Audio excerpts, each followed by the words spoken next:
She was clearly the least attractive and the most hot-tempered woman in the police department. Yet she was chosen to go undercover at the National Beauty Pageant. In order to blend in better, the police brought in a makeover expert to transform her appearance. But after only a few minutes, the expert declared it was an impossible task. The woman ate like a wild animal, looked sloppy, and walked with an ungraceful swagger. No one expected that under such tough conditions, she would actually manage to change her entire look in just a few days. With no time left for more training, Gracie headed straight to the beauty pageant. Before the competition, all contestants had to live in a designated hotel for various training sessions. Poor Gracie hadn't had a proper night's sleep for days. Luckily, one of the contestants, Cheryl, looked after her, and they quickly became good friends. A few days later, the preliminaries officially began, and each contestant had to showcase a talent. Gracie obviously couldn't go on stage to show off her skills in shooting or fighting, so she improvised as a bartender, performing a cocktail show for the audience. During her act, she noticed a suspicious man in the crowd holding a gun and assumed he was a terrorist planning an attack. She rushed forward and tackled him, but it turned out to be a huge mistake. The man was only regular security staff. The host of the pageant was terrified,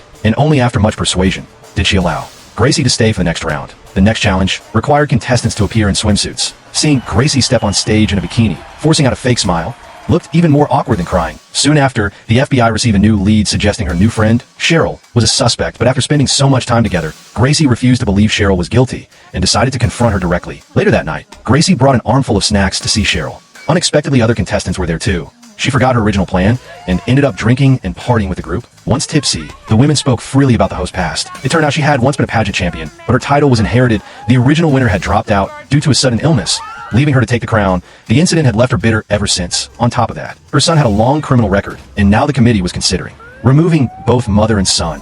As an FBI agent, Gracie quickly pieced the clues together. The host and her son were the real terrorists. The pageant had always been her sore spot, and now that she faced being fired, she might want to destroy it completely for revenge. Gracie reported her suspicions to her superior, but he insisted the real culprit had already been caught. In the end, only her partner and the pageant coach stood by her. Gracie resolved to use their small team to expose the real criminals and clear Cheryl's name. The next day was the final. The coach gave Gracie a careful makeover and pushed her onto the stage, but Gracie no longer cared about the competition. Her only goal was to catch the real villains, which caused her to make mistake after mistake. On stage, meanwhile, Cheryl performed brilliantly, winning the audience's love.